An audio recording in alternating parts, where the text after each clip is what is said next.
Saturday Stories, our monthly virtual program that the Society of Illustrators has started since the pandemic. I'm Claire Pernice, and it's my absolute pleasure this morning to introduce you to Darcy Day Zoells, who is joining us from Chicago, Illinois, in her art studio. But we see her wonderful background, which actually is the end papers to the book. So Darcy will be sharing her book, The New Bicycle, which won the Key Colors Award in 2022. And this is a competition that Clavis Publishing, they're based in Belgium, and we collaborate with them. They come and do discussions and workshops and award evenings at the Society of Illustrators. And I got the pleasure to meet Darcy last fall when she came to receive her award and talk a little bit about her experience. So for those just briefly who are illustrators joining us, seeking to be published, maybe your art students or your professional illustrators, we do get a lot of different participants in our audience, as well as kids. Welcome, kids. You are our future illustrators of picture books as well. So the criteria is that you would write and illustrate a book, and then you would submit a book dummy to the competition. It's open now, it's every 2 years, and it's open now, closes in June. But on Darcy's website, which Tim behind the scenes will drop in the chat, you can go to her website and find out more about Key Colors. Darcy's going to actually be doing a workshop to tell you more about her experience. And you can have the link to the publisher, Clavis, and find out more about their details. Clavis is a very specific publisher that requires very special themes and books that really match the age of the child. So it's very important to look at their submission guidelines so that you know the types of books that they publish. And they do publish internationally. I believe 27 countries they translate into, and Darcy's had The New Bicycle translated already into several languages, Spanish being one of them. So if some of you are learning Spanish, or Spanish is your second language, first language, you can get her book also in Spanish. So I just wanted to quickly, before I do a little bit more of an introduction to Darcy, just mention that we have quite a bit of children's programming coming up in the next 2 months. So as always, we have our virtual Saturday Stories that's going to be in May on the 3rd Saturday of the month. And we will be meeting X-Fang, who was our award winner of the Original Art 2023. She won the Dilys Evans Debut Author Illustrator Award. And she'll be joining us with her amazing book, Dim Sum Palace. And I had the pleasure of presenting and talking about X-Fang at the Bologna Book Festival this past month. Actually, it was at the beginning of May. Sorry, where are we? April, beginning of April. And people really enjoyed seeing our original art show there. We actually brought a third of the show to Bologna this year, which was very exciting.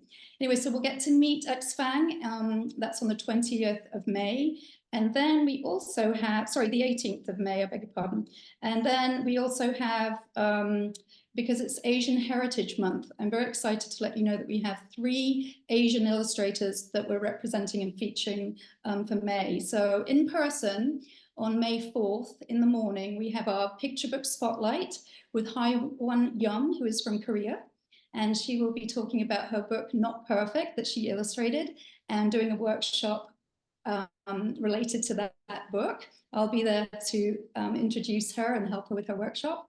And then also we have a comic arts workshop for our teens. 13 to 14 is our suggested age group for that workshop. But if you are wanting to do that workshop, please let me know by email. Tim will put my email in the into the chat. If you're a little bit younger, we can just discuss whether that would be a suitable workshop also for you. But I'm sure 12-year-olds would be very welcome. So just let me know if you want to join that workshop. That's in the afternoon on May the 4th, and on June the 8th, there'll be 2 different workshops with Yin Fan Huang, who is our Chinese illustrator, comic artist, who's been featured in the New Yorker. And what else do we have? So we have those 3 programs for May, and then we do have an in-person June 8th workshop, Picture Book Spotlight with Tim Miller. And he's got a really fun book, Izzy Paints, so we'll be doing a live workshop with him. And then also Zoe Abbott will be joining us virtually in June, and her date is June 15th.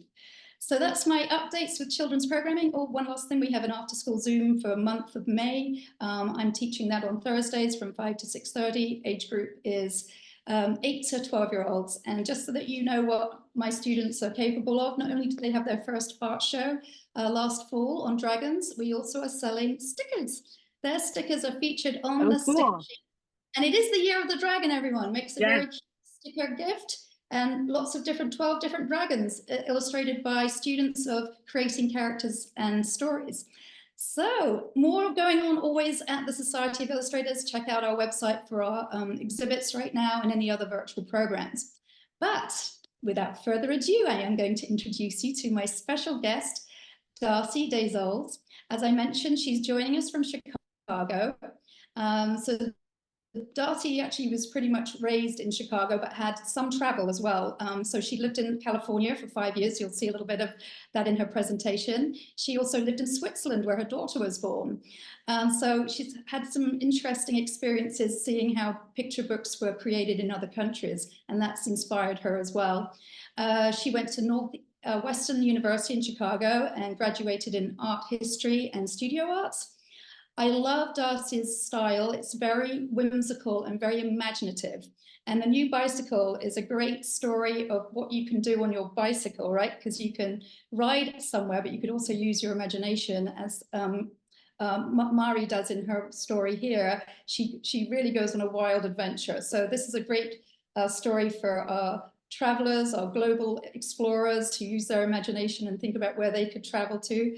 So the bicycle can take you places, and we'll see more about that in the reading portion of today's program. So Darcy uses mixed media. Traditional art materials are watercolor, ink pen, and pencils, but she's also a very good digital artist. If you go to her website and check out her portfolios, you can see the different art that she creates in both of these mediums. So lots of interesting backgrounds. As you can see, as I mentioned, the screensaver behind Darcy is the end papers in her book. There's all those houses. So we need to know how to create characters, and we also can put our characters into settings. And this morning, Darcy will show us some really fun ways to also put expressions in our characters. So I hope you have your pencils and your paper ready for our workshop. Also, do pop in the chat or in the Q&A any questions that you have for Darcy. I will ask her those questions on your behalf when we get to that part of the program. And well, without further ado, I am going to introduce you now and over to Darcy. Thank you for joining us this morning, Darcy. Thank you. Thank you so much for having me, and thank you to the Society of Illustrators for inviting me to do this. I'm really excited to be here. And thank you all for coming also. It's going to be really fun to draw together. So what I'm going to do is I'm going to talk a little bit about how I got here. And then I'm going to read my story, and then I'm going to show you a little bit more, some slides about ideas about expressions, because we're going to work on faces today. And then we're going to draw together. So does it sound good? Here we go. Away we go. So this is the new bicycle, as Claire said, and this is the Spanish version and the Dutch version, and I'm thrilled because it not only won the Clavis Key Colors Award, which led to its publication, but the Spanish version was listed in the Bank Street Library's Best Books in Spanish, Picture Books in Spanish. And then most recently, the Children's Book Council, it got on the Librarian's Favorite List. So it was got on the Librarian's Favorite List Award. So I'm really thrilled and proud of that.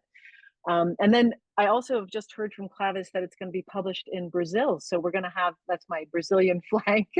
So we're going to have a Portuguese version, which I'm very excited about. And if you're wondering what the one on the far side is, that's the book in Dutch, because Clavis is the largest publisher of children's books in Dutch. And Clavis only does children's books. So that was just, I thought, something worth mentioning, that maybe people weren't aware. And so let's see. So I thought it would be fun to start out with some funny faces, because we're going to be talking about faces and expressions. And a long time before there were selfies, there were things called photo booths, and you can still find them around because they're kind of very fun. So in a photo booth, you would sort of jam into the photo booth with a friend, or maybe it was just you, and it would take 4 pictures of you, kind of snap, snap, snap, snap, like quite quickly, and you try to make different funny faces in each one, and then you'd get this, you'd wait, and then your little strip of pictures would come out. I don't know, did you ever do that, Claire? Oh, yes. so this is me when I was about 4 years old with my brother. And if you see a photo booth, do it, because it's different than a selfie. Somehow it's like there's this pressure to make funny faces. And I think we're trying to make different faces, but we only really make a different face in the last one. We're cracking up laughing.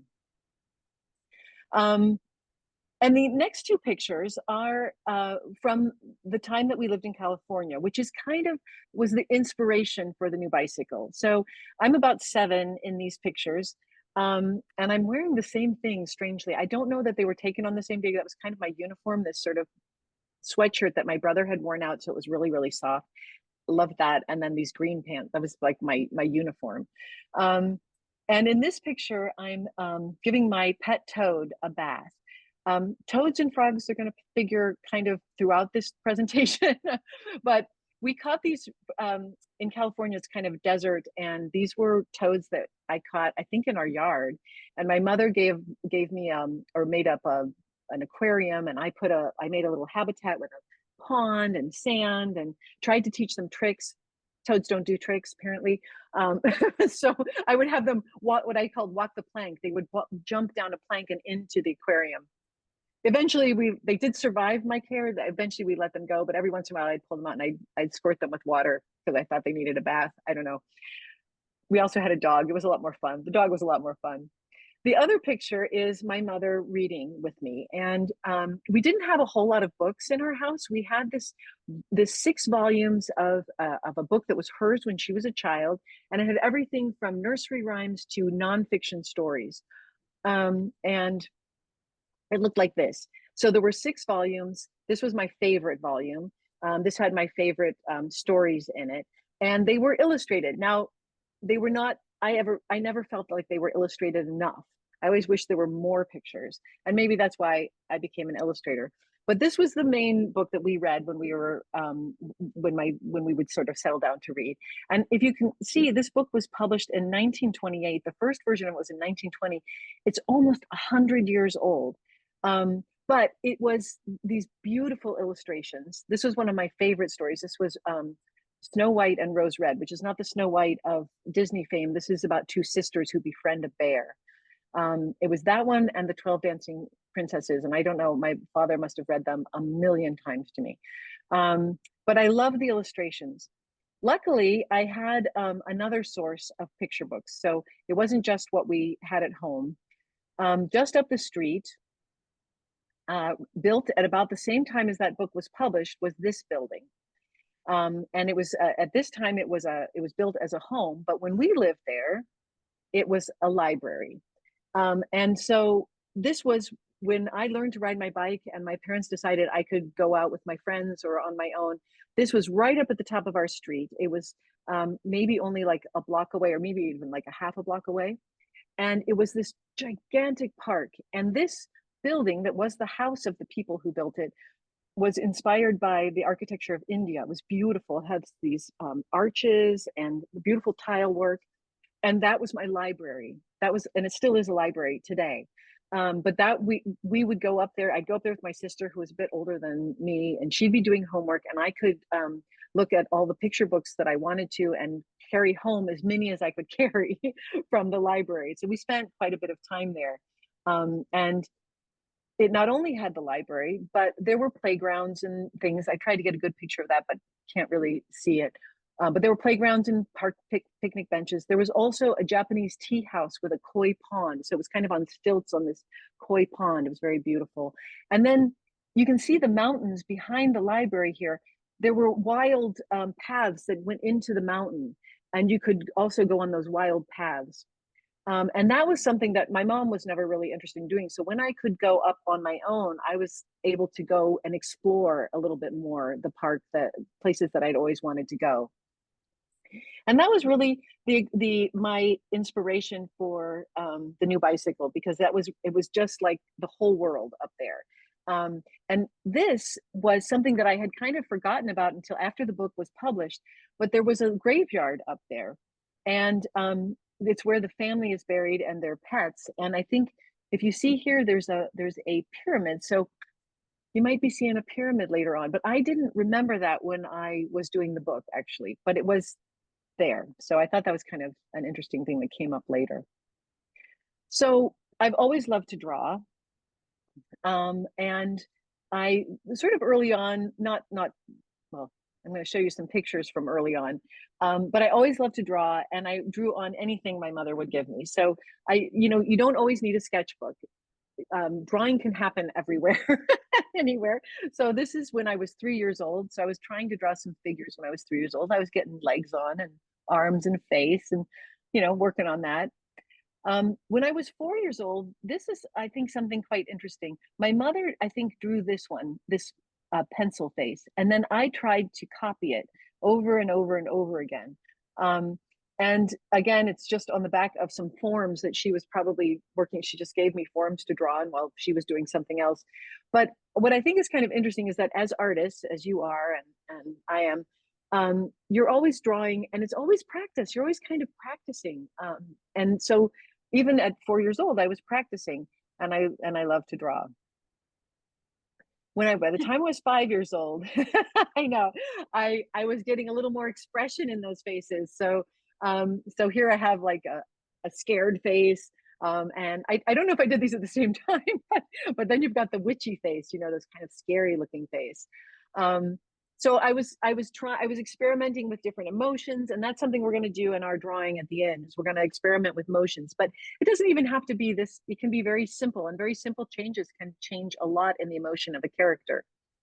By the time I was 6, I was thinking about illustration, and I was thinking that there were no artists in my family. There was nobody to tell me how to do it. How do you become something?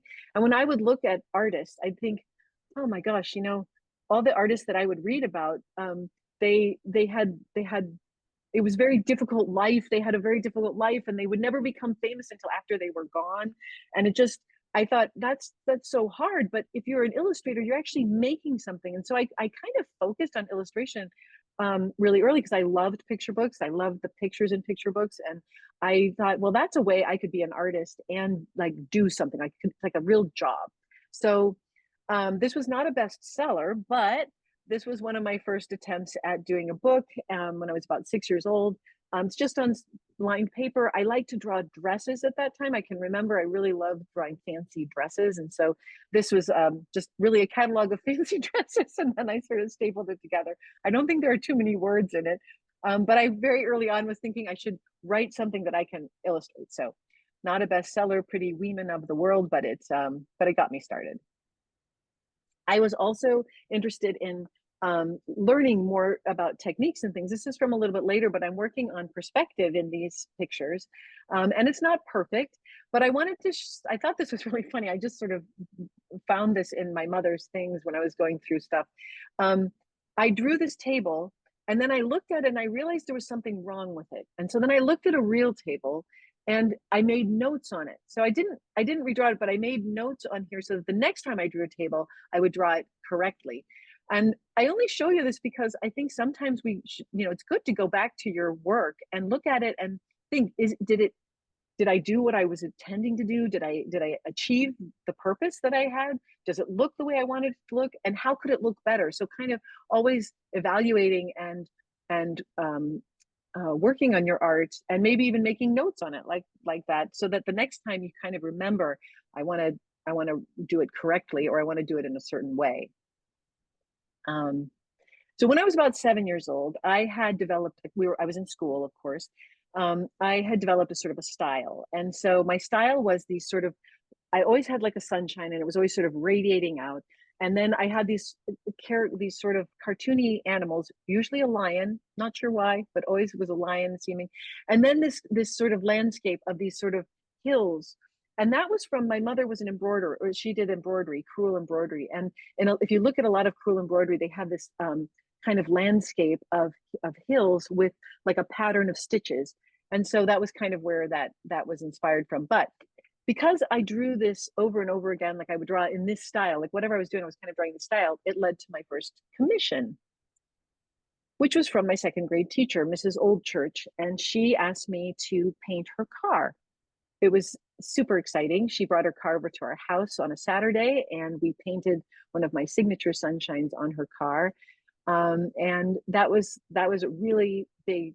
That really sort of for me was like my first job. Like I felt like I was a real artist. I felt like I was really doing something, and it really put me on this kind of trajectory of wanting to be an illustrator. I think like thinking that I could really do it maybe.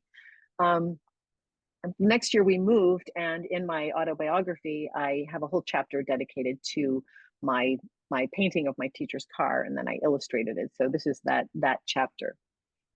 And I continued to draw throughout school. And then when it came to college, again, you know, there was nobody in my family to tell me how to get to where I wanted to be. So I kind of had to figure it out on my own. No one in my family had ever gone to art school. And so when I came to that point in my life where what was I going to do? My dad encouraged me to go to college, and he said, you can study whatever you want, but take accounting.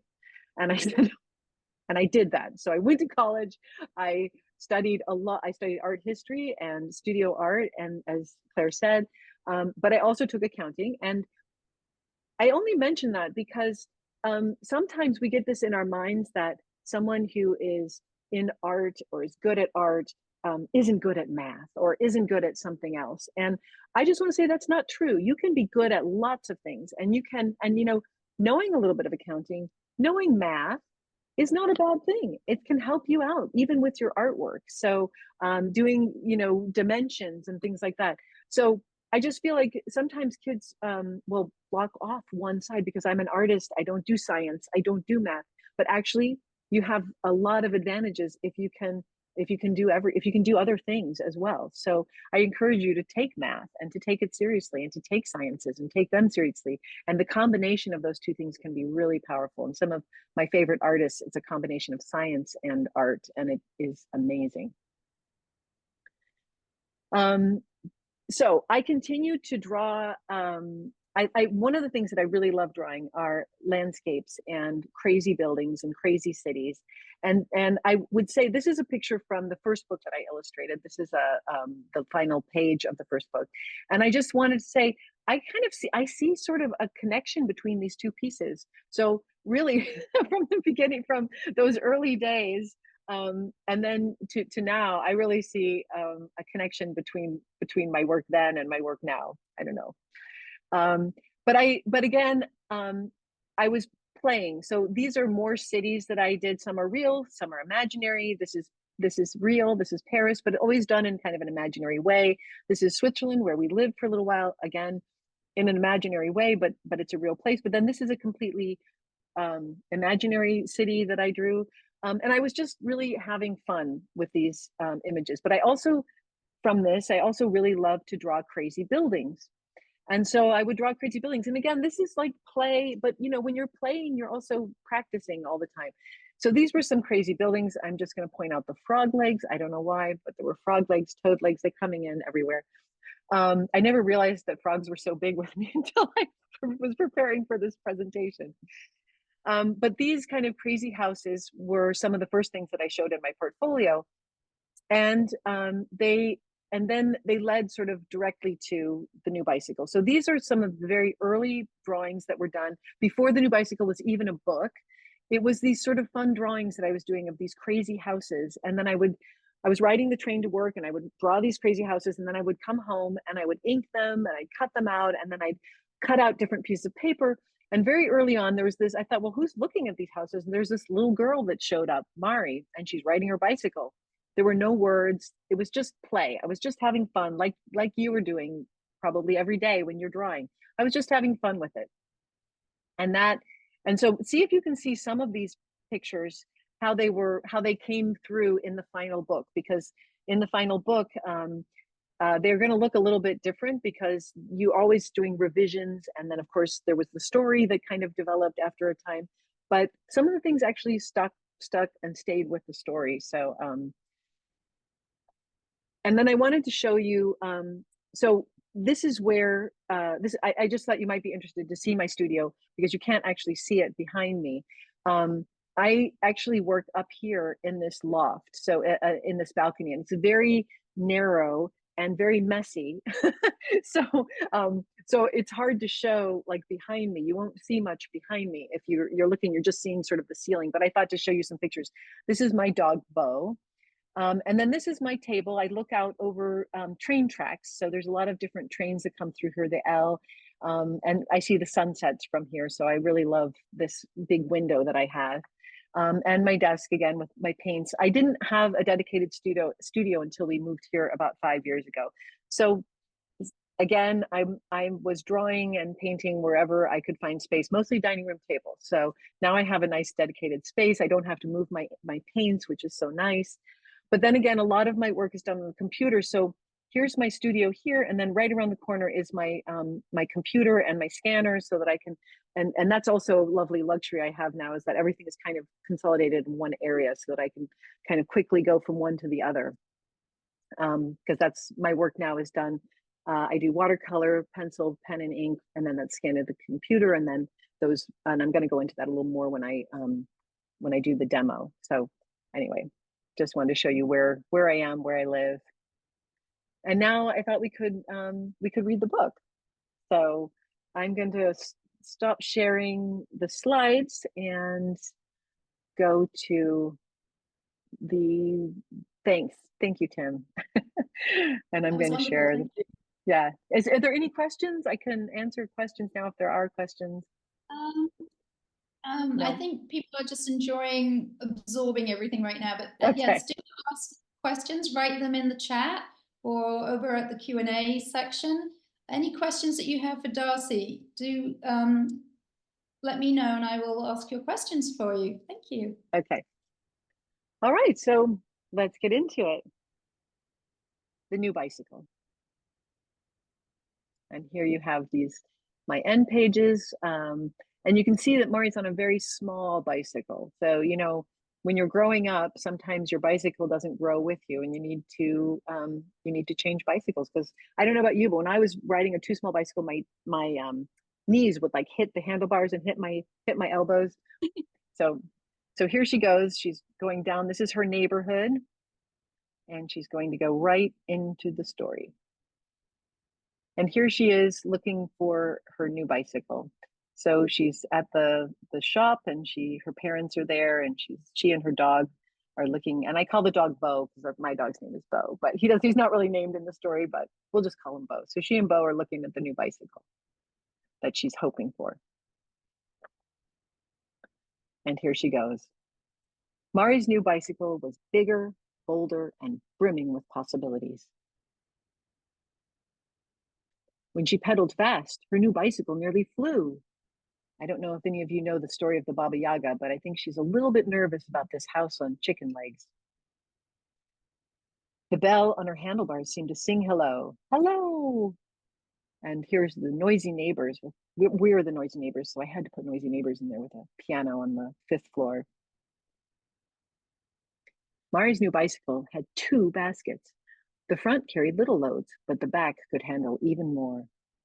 So here she's still on her trail. She's kind of leaving her neighborhood now, and she's going on and past the zoo. And now Mari could carry almost anything and go almost anywhere. So here she is going all around the world. And when I got baskets on the back of my bike, I was carrying library books, but an elephant would have been fun. So here she's going on her path. She's going over this very scary bridge. And then here she comes down the path.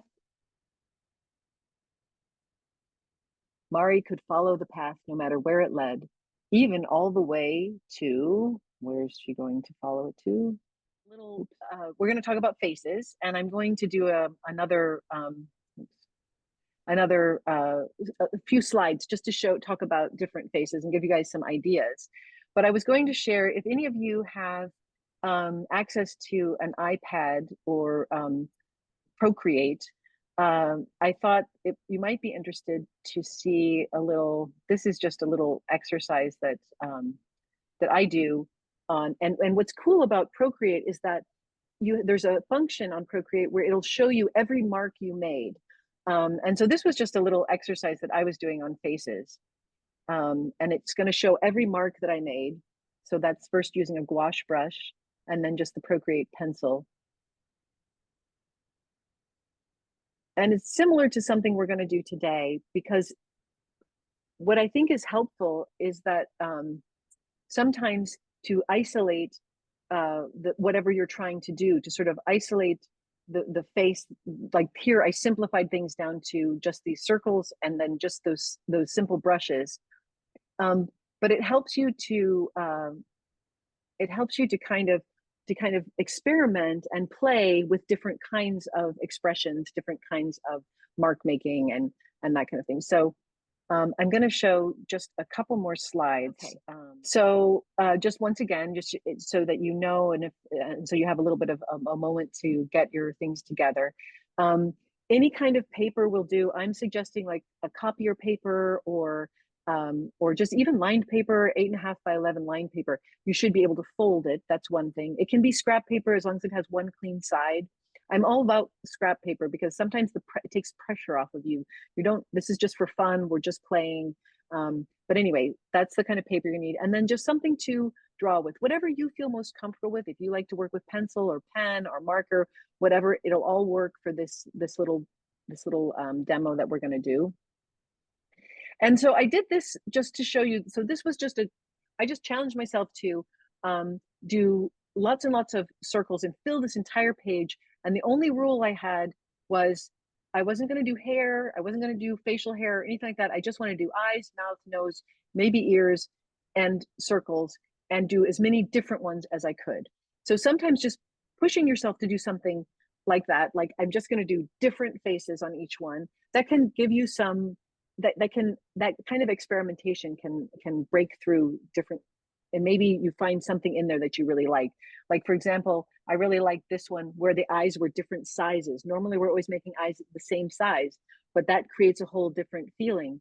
The other thing that I thought was really fun was, like, you can have a smile with teeth, but then when you make them fangs, it's going to be a whole different, face. It just give you a whole different idea about that face. And when we do our demo together, I encourage you all to do whatever kind of face drawing that you like to do. You don't have to follow me exactly. You can do whatever types of faces you like to draw. It doesn't have to be human. So I was just going to, you can draw frogs, of course, and toads. I'm always in favor of that. And here we have Toad drawing frog, which I thought was kind of a good meta. You can draw other animals. So here's some mice. I'm not sure what these are, but this is a book called Edwin Speaks by Sophie Blackall, and I just love it's written by April Stevens, but I love these funny little ferrets that she drew in that book. But you can draw animals if you want. You can draw monsters. You can draw witches. I was looking for a robot. I don't have a picture of a robot in my library, but this is a caboose with a face. So you can put a face on almost anything. Here are flowers with face. I love this book called Before You by Rebecca Dowdy. And when you put two flowers with faces and then another flower with face, you suddenly have a story. So you have the story going on between these with their expressions. Here's a noodle with a face, or a gingerbread man with a face. So there's food, or just the forks and spoons. It doesn't even have to be food or something living. You can actually make something living by putting a face on it. And I love all these different expressions that Isabel Arsenault has achieved through on her forks and spoons. And then this is a designer, a very well-known designer from the past, who did this cover, which I thought was so interesting. These are all faces, and yet they're all so different. But the thing that brings them all together are the eyes, nose, and mouth, right? They all have an eyes, nose, and mouth in some way, shape, or form. So that's what we're going to focus on in our demo. But I just wanted to give you some ideas to do different things. You don't have to follow me exactly, but you can too if you want to do the first one just like I do it, and then you can do the next one different. So I'm going to stop sharing those slides, and we're going to move to my iPhone. So wonderful. So whilst Darcy's just getting a bit set up there, I just want to remind you that we love to see your illustrations. So if you want to send those in, don't be shy. We love to see them, and everyone does a different style, which is what makes it all so exciting. So that's right. Your artwork your way. That was very Absolutely. good tips from Darcy. So you saw lots of different faces and different styles, right? So that was super inspiring, and you can all use your imagination for this workshop. I do have a few comments, but I'll let Darcy get going, and then I will read some of the messages to you, Darcy, which are wonderful. Okay, super. So first I just wanted to start out with showing you, wait, is that right side up? No. Let me see. I maybe need to turn. Yeah, there we go. There we go. Okay. So this was a promo piece that I did, and I just want to show you. I started out with the watercolor on watercolor paper, and then inking it, and then I scan that into the computer, and then I do other bits, and I scan those in the computer, and I bring them all together.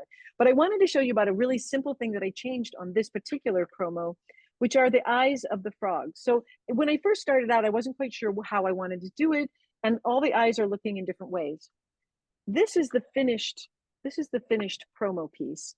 And what, besides doing a background and working on the color and all these different things, I changed the dots in the eyes, which is a really simple change, to looking at this frog.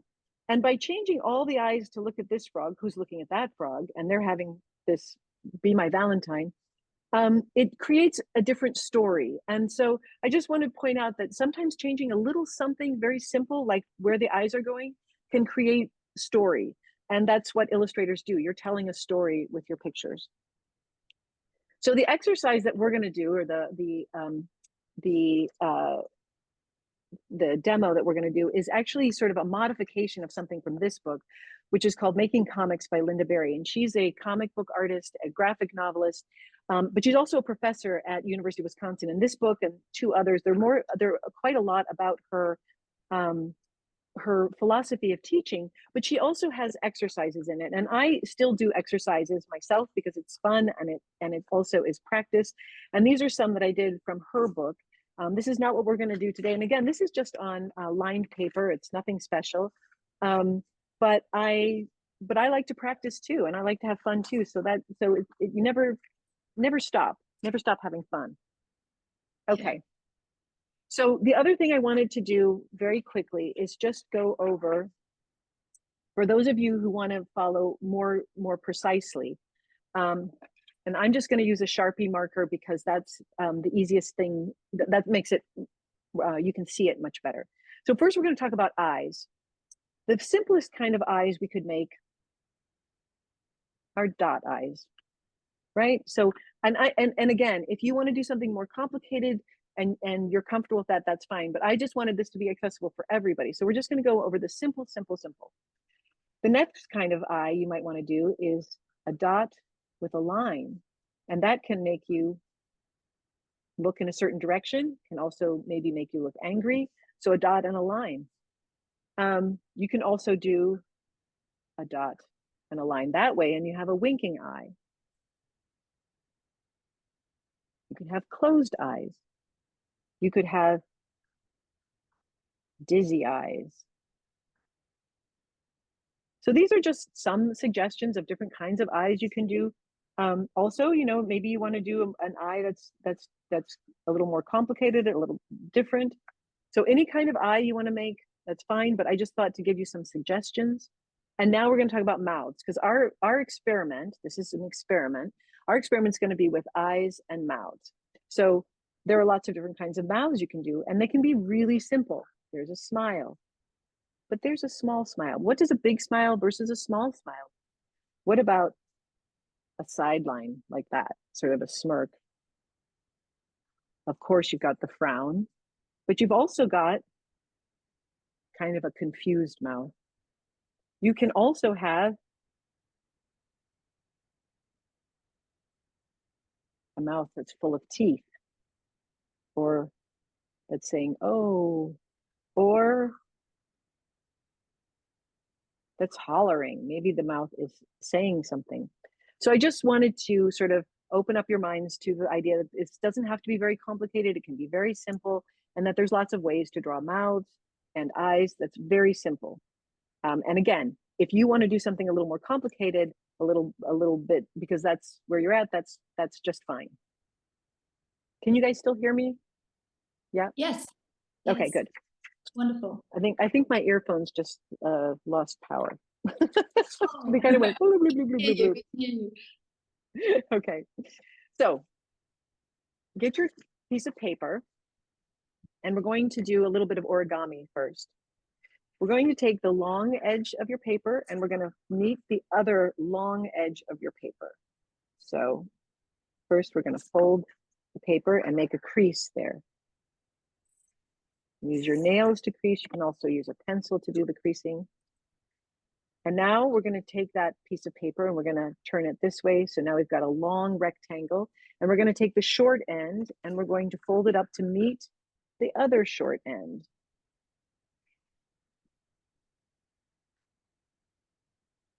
So now you have a shorter rectangle, and we're going to do that one more time. Take that short end and move it and meet the other edge right there. And again, you want to kind of make those creases tight. You can use a pencil to do that. Okay. And now when you open this up, you're going to have 8 boxes. Okay. And I like to draw along the crease lines, just because it will, well, first of all, for you, because it'll show you where the boxes are, but you can also, I like to use red. So if you want to do this, you can make lines on along the crease lines. It doesn't have to be perfect. I am not a perfectionist. Nothing has to be perfect, but it does sort of help you see where your boxes are. Okay.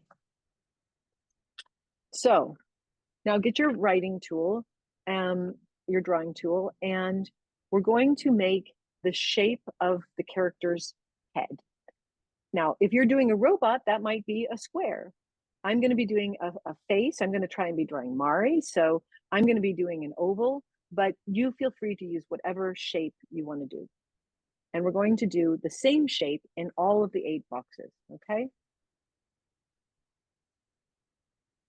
Because an illustrator has to draw the same character with different expressions, different kinds of emotions.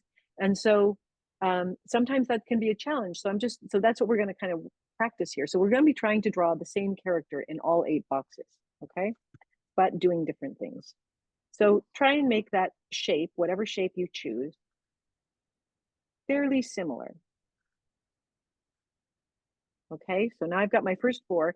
Now I'm going to do something which is a little bit odd maybe, but bear with me. I'm going to turn it around and I'm going to work on the other 4 boxes. So this is going to be important later, but just go with me now. Turn it around, always work on this sort of bottom line so that we're facing here.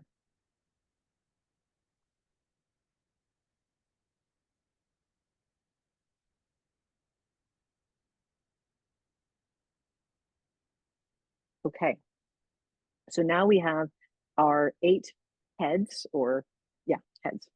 And now we're going to draw the same eyes on all 4 of these faces. And I'm just going to use a dot eye because I'm just trying to make this as simple as possible right now. We can get more complicated later on, or you can get more complicated later on. So eyes are usually about halfway down the face. So we're going to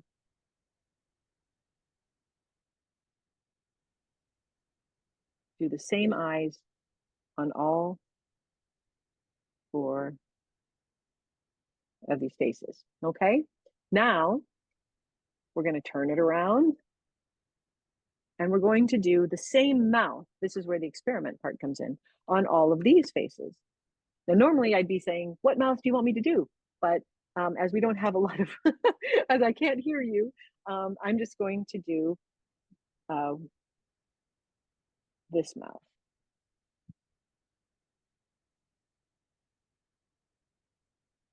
And the reason that we're doing it this way is because when you draw a smiley face, you're drawing sort of all of the features at the same time. And you're thinking about it as a smiley face. And by doing it like this, we're kind of separating out those two jobs of drawing the face. And it's going to, hopefully, you're going to see how these two elements of the face change the meaning of the eyes, for example. So now we're going to turn it around again. And here we have our four eyes, four different faces with the same eyes. And we're going to draw a different mouth on each of them. So in the first one, noses can be very important, but for this experiment, we're just going to do a simple nose. So I'm not going to do anything too interesting for the nose, but noses can be very interesting. Right now, we're concentrating on the mouth and the eyes.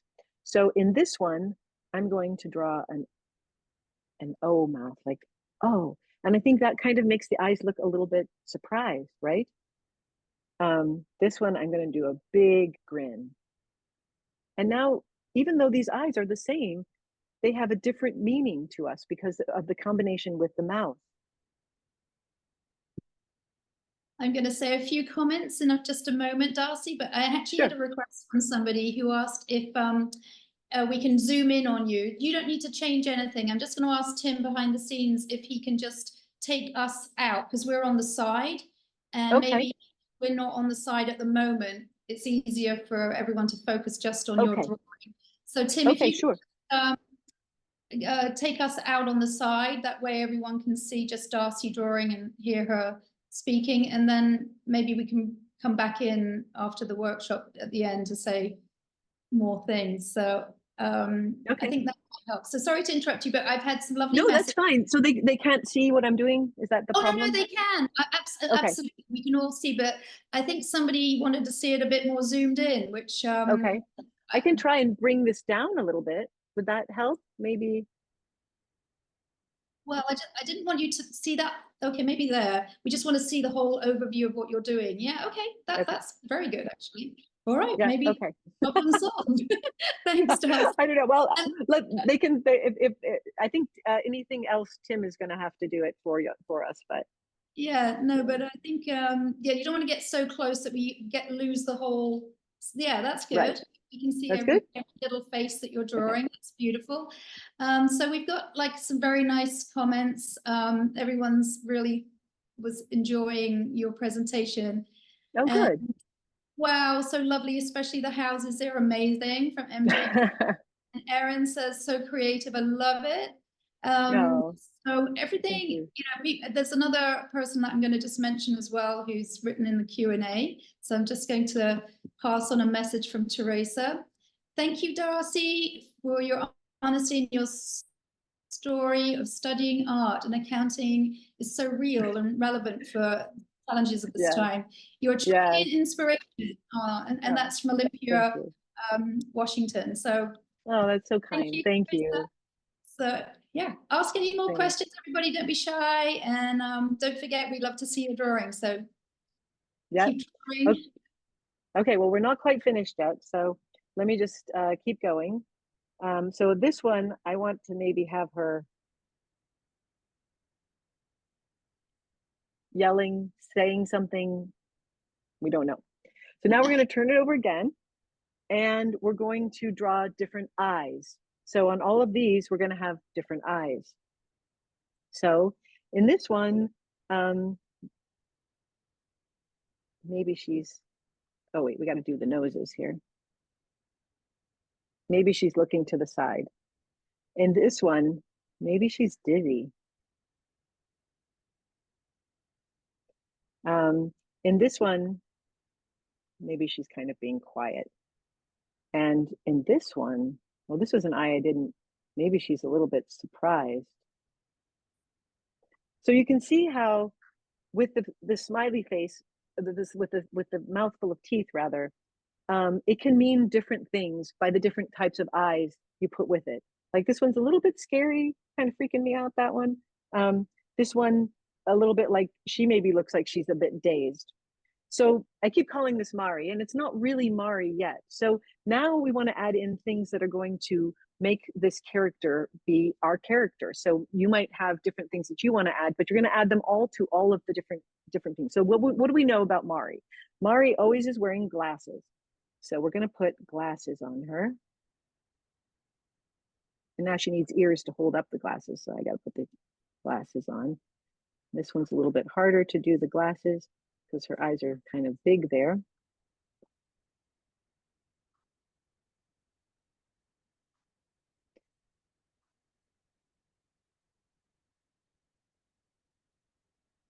Okay, oops, there we go. We can do the glasses over here too. Now I didn't, originally Mari was not drawn in Sharpie markers, so I know that these aren't perfect. They don't look exactly like Mari, but just to give you an idea of the things that we identify as the character will help your reader identify, you know, your character.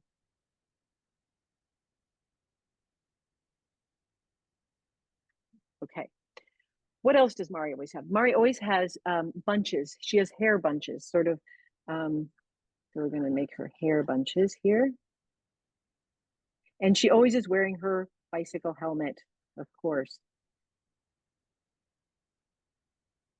And I think it's really the bicycle helmet and the bunches that make you kind of go, oh, that's Mari, or at least for me. So we want to make sure she's always wearing her bicycle helmet.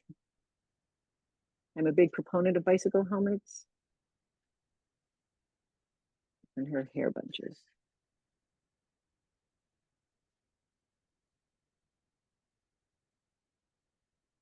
And again, you can put whatever you want. In fact, you could, if you're drawing Mari with me, you could actually put a different hat on because she's not on her, technically she's not on her bicycle right now. Do you have any tips about drawing bicycles? Oh my goodness. Wow, yes, bicycles are not so easy, really. You know, you have to really look at bicycles. So there we have 4 Maris. Now we're going to go over and we're going to make 4 Maris over here. I think the most important thing is you know, getting the wheels and the frame. So if you kind of look at it, it's 2 parts, the wheels and the frame, and making sure that the wheels have a way to be attached to the frame. I know that sounds very fundamental, but I have a little tip for everybody. oh, So good. if you get this book, which you can get either at the library, or we always love to support our local small bookstores, so you could find that there. But if you need to order it online because it's difficult to get to a bookstore, you could, of course, anywhere books are sold. So if you get this book, you can see how Darcy's drawn the bicycle, and often just, you know, using something as a reference. Illustrators use reference, but sometimes it's easier, rather than drawing from a photograph that might look more complicated, it's easier to draw from another drawing, particularly a lot of drawings of bicycle and different sizes in this book. So that would be my tip. Yeah, no, absolutely. And also look at bicycles. I mean, nowadays we're so lucky because we have computers, we can look at pictures of bicycles. And like sometimes my very first drawings of the bicycle were so funny because like I was like, wait a minute, I don't have that wheel, like there's no thing on, you know, so I had to like really, I did redraw the bicycle when I was going into the final stages because I really wanted it to be a working bicycle. So, yeah, because sometimes you're just sort of sketching. So now we have our 8 pictures, and we're going to take the short end and the short end, and we're going to fold them together again. So we're going to go back to our origami here. And if you have scissors, you can use scissors. I don't use scissors. I just use my fingers. We're going to go from the folded edge. So this is the edge. Sorry, can you see that? This is the edge that has the fold. And we're going to go to the line that we have where we have that first crease from when we did this. Sorry, this. And I'm just going to tear it down here to this first line, and I stop there. So here we go. Yeah, I'm going to say sort of tearing it actually means that you could do this with a piece of paper from wherever you are. You wouldn't even need a pair of it's very good. Exactly. Yeah. I'm big into doing stuff when I'm traveling, and so I have my little box of pencils that I take with me. I can show you. Oh, I don't know if I have them here. They're a special kind of pencil that has a different color at each end, because Oh then you yeah. don't have to carry so many. Yes. So, anyway. Yeah, there are All lots right. of little tricks like paintbrushes that have water in them in the actual. Yes, I have those. I love them. Yeah. Where is it? Where do I moved everything to do this, but I do have some But of yeah, those, and I for really traveling here. around, particularly kids, you're going to be on summer vacation. Yeah, there's a water Absolutely. paintbrush. Yeah, so this is a water paintbrush. I love it. And you can get watercolor pencils, so you don't even have to carry a Also, color set. You can just have watercolor pencils and add your which water. which I also have. Oh yeah, artists love to go to art I love, high school. yeah, I love exploring. So now we're going to take it. We're going to fold our book, or fold it along that long thing, fold rather, the long crease, so long side to long side, and then when you push it out just a little bit, you get these pages, and you're going to fold it over, and now you have a little zine. And maybe some of you have done this before, but what I like about making it into a little book is that you then get to see your character changing expressions, and sometimes Yes. there's a relationship between the characters, the two faces, and you could even put captions about what's going on in each of the pictures. So that is the demo. But I was going to show you how you could do it. One other way, another way of doing it. Do we have time for that, or no? Yes, Tim and I can go over a little bit. Just if you need Well, about. I can show you one. So here's one that I did with. I can just show it with a frog, and I just used a highlighter to make this green ball. But this is just a different kind of character that you can do and do the same thing. And again, this is just lined paper, right? But again, you kind of push it in, and then you have a book about a frog. And again, I did the same thing on this one with different eyes, same eyes, different mouths. Oh, wonderful. You've created the character there that could have his own story for sure. Right. So I guess, do we have I guess what, I was going to say, do we have a frog book in the works, Darcy? Somewhere. You know what? I know after doing this presentation, I'm going to move this to the side again, because I think that's after doing this presentation, I've been thinking about frogs a lot. I was like, frogs really did figure in my life from a very early time. So yeah, Boy, yeah, possibly. frogs are fun, aren't they? Yeah, and They the are difference fun. between a frog and a toad, which is so wonderfully highlighted in Arnold Lobel's story of Frog and Toad. We have Toad who's Oh, I know. lazy and grumpy, and then we have Frog who's energetic and sprightly. Yeah, It's a great one of my character. favorites. Yeah, Absolute me too. favorite. Yeah. So, well, Darcy, that was so wonderful and very informative and well presented. It's not always easy to do those little books as a virtual demonstration. And I think you really added something there, because everyone doesn't need to have scissors. You just have to get a really good crease and then carefully tear it. But you could sometimes it just takes a bit of practice, of course. You might not get it right the very first time, but don't be frustrated. Just having fun with your drawings, like Darcy showed us with all the different faces. How fun was that? All those different faces and accessories, hats, glasses. You think about different things you can do. Please do send things in. If you would send it to my email, I can share it with Darcy, or you can reach out to Darcy directly. Follow her on Instagram. Check out her website, because Darcy, you have some really nice things on your website too, like puzzles and things to explore. Yes, actually, I have a slide to share. Let's see if we can. Which just has some events. Yeah, so some events that are coming up. Let me move my talking head. So I have so that's my website. If anybody wants to see more of my work, you can go to my website. You can also email me through the website if you want. I'm going to be next weekend on Saturday. I'm going to be at the book stall in Winnetka, Illinois. So if you're nearby, please come. It's Independent Bookstore Day. Come and support the bookstore. And there's going to be a lot of swag. I've got stickers. I've got mazes. We're going to draw together, do a different drawing. Yeah, and there might even be cookies. I don't know. I'm trying to make Oh, bicycle shaped cookies. You've got it all. It's not my forte, but I'm trying. Yeah, I wish And I then was going to be in Chicago. Oh, that sounds yeah, fun. But any of you who are in the area, that's a great event to go to. yeah, please come and support your local bookstores wherever you are. Yes. And April 30th, I'm going to do a Zoom presentation about the key colors in case you're interested. Just talking about what my experience has been, and then what I submitted and how that worked. And I actually submitted 2 books to the key colors, and the next one is going to be published as well. So this is the Dutch cover, which is Ben je Bos Oh, or Are You Mad? And that's going to be coming out in the next year. So I just wanted to wonderful. put that out there. Well, For that. we already have somebody who's been in our program this morning, Mary Lou. Hi, thank you for your comment. She Hello. just wanted to say a big thank you to you, Darcy. And she's been dreaming of being a children's picture book illustrator since she was a young girl. And your Oh, presentation was very encouraging and inspiring. And she's going oh, to, good. I'm so glad. yes, enter the competition. Oh, Definitely. It's good. a way to get your Wonderful. career kickstarted because you don't actually have to be published. Right. Darcy, Correct. you were, but you don't have to be. This could be your first book. So, Yeah, way to start your career and also this prize money. Clavis is very generous and encouraging. They're a wonderful absolutely. Yeah. um, No, so please come thank you on so April much, 30th. everybody, for Yeah. joining this morning.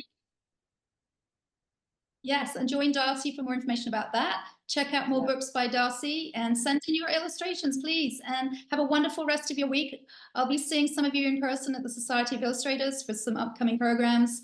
And then also don't forget to join us for our virtual programs in May and in June. Well, take care. Thanks again, Darcy. That was such a treat. We really enjoyed Thank having you. you. Thanks for having me. It was so fun. Take care. Bye, everyone. Bye-bye.